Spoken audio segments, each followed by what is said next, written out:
kabutser. Panoorin nyo kung paano kami mag-boneless dito ng shoulder ng baka. Ganito lang yung style namin na pag-boneless. Kaya panoorin nyo. Itong style na to, maganda rin ito sa mga nagtitraining magdibon ng baka. Kaya yung mga nagtitraining pa lang dyan magdibon, mas maganda baka yung focus nyo mga kabutser. Kasi pag mag-apply kayo ng mga bansang malalaki tulad ng UK, Canada, puro baka doon sa baboy. Kaya ito mo payo sa inyo baka yung boneless nyo. Pag-aralan nyo pala. Kaysa sa baboy. Kaya panoorin nyo lang.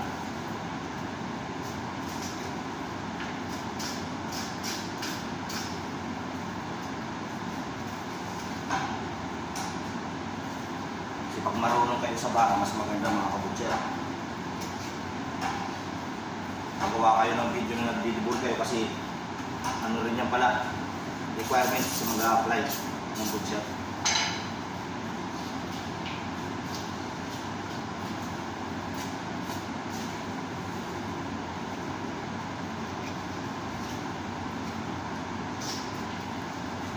Ako hindi ako masyadong sanay mag-dibol kasi hindi naman ito laging trabaho ko.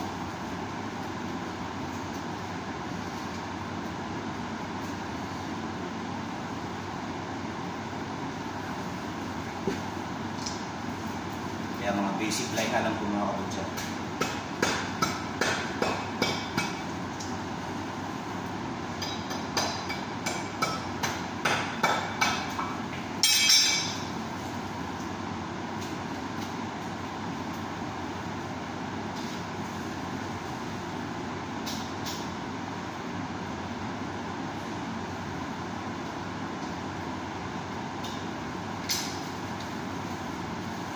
Kaya hindi ako masyadong mabilis magdibo.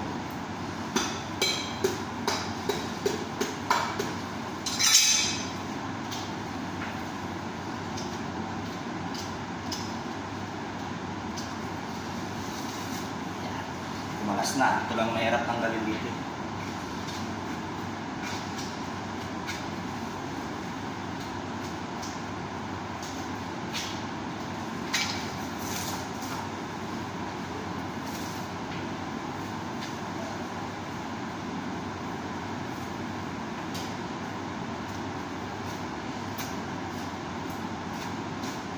Ito, pag matanggal na to, okay na to, medyo malaman pa nga mga kabutser.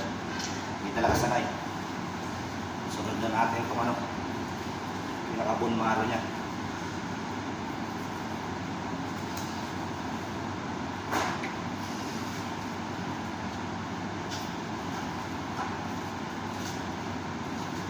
Kaya pag-alalan nyo lang yung mga basic na pagdidibon mga kabutser para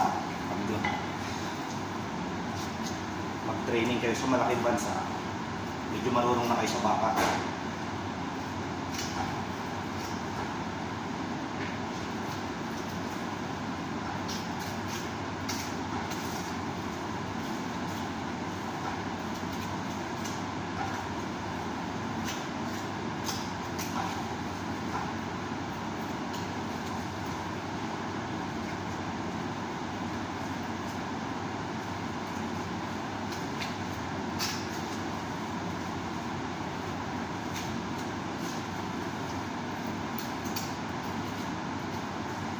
Mas maganda talaga pag marunong kayo sa baka mga kabutser.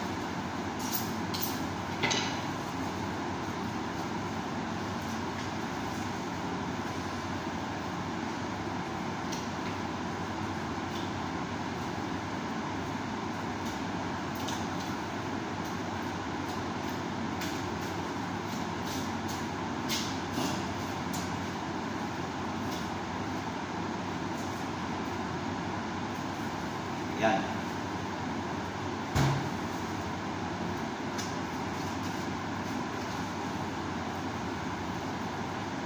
Pero may sumunod na buto. Mas